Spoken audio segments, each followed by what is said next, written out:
अस्सलाम वालेकुम my YouTube family, कैसे हैं आप सब लोग। मैं बिल्कुल ठीक है अल्हम्दुलिल्लाह, और दुआ करती हूँ कि आप भी अपने घरों में सब सही हो, सलामत हो। आज ही हमारे किचन में बना है कद्दू और गोश्त का सालन।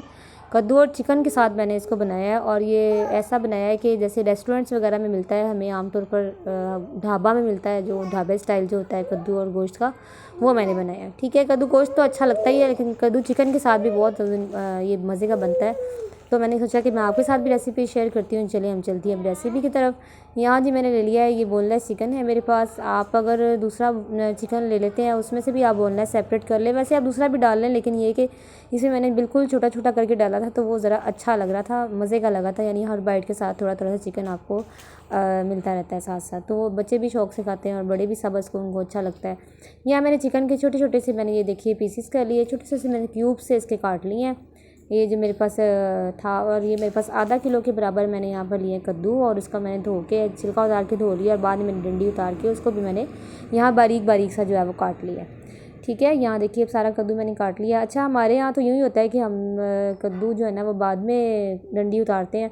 अब यहाँ मैंने घी ले लिया, घी मैंने पहले मैंने लहसुन को सिर्फ कड़कड़ाया था बहुत ज़्यादा, और पकाया था, और उसके अंदर फिर मैंने इसके अंदर प्याज डाल दी। यानी मैंने पहले लहसुन डाल के उसको ब्राउन किया, और फिर मैंने प्याज जो है वो मोटे मोटे से काट के डाले।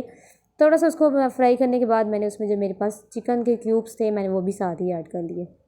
अब क्या है कि इसमें लहसुन की खुशबू बहुत प्यारी आएगी, क्योंकि लहसुन को हमने पहले अच्छी तरह से, जैसे हम तड़के के लिए दाल वगैरह में तड़के के लिए लहसुन को थोड़ा ब्राउन करते हैं ना, मैंने वो वाला पिसा हुआ लहसुन डाला था। ठीक है, तो यहाँ मैंने अब चिकन और प्याज़ों को, और चिकन को चिकन, प्याज और जो हमारा लहसुन था, उन तीनों को मैंने पका लिया है ताकि उसके अंदर खुशबू आ जाए। और साथ ही मैंने इसके अंदर टमाटर भी डाल दिए। ठीक है, मैंने अभी तक कोई भी स्पाइसेस इसमें ऐड नहीं किए थे, सिर्फ मैंने ये किया है कि टमाटर, प्याज और इन सब चीज़ों को मैंने जो है वो फ्राई कर लिया है। चिकन के अंदर अच्छा सा एक मसाले की खुशबू आ जाए, और यहाँ मैंने 1 चम्मच भर के जो है वो डाल दिया है अदरक का। ठीक है, उसको थोड़ा सा भून के साथ ही मैंने इसमें कद्दू भी ऐड कर लिए हैं, और जो कद्दू हैं ये मैंने ऐड किए हैं। और यहाँ मैंने डाला है मसाला, ये मेरे घर का वही मसाला जो मैं हमेशा आपको बताती हूँ। इसमें लाल मिर्चें हैं, नमक है, सॉरी नमक नहीं है, इसमें लाल मिर्चें हैं, इसमें हल्दी है, इसमें खुश्क धनिया होता है, इसमें ज़ीरा होता है, इसमें काली मिर्चें होती हैं। ये सब कुछ जो है मैंने पीस के इकट्ठा एक जगह पे रख लिया हुआ है, और ये मैं इकट्ठा ही हर हंडिया में ऐड करती हूँ। नमक मिर्चें मतलब तेज़ वगैरह होने की मुझे टेंशन नहीं होती कि इस चीज़ में मिर्चें तेज़ हो रही हैं, ये कम हो रही है। ठीक है, मैंने वो मसाला इसके अंदर डाल दिया। अभी मैंने नमक ऐड नहीं किया, नमक मैं सबसे एंड पे ऐड करूँगी। ये मसाला डाल के मैंने कद्दूओं के साथ इसको थोड़ी देर के लिए जो मैंने इसको भून लिया था अच्छे तरीके से।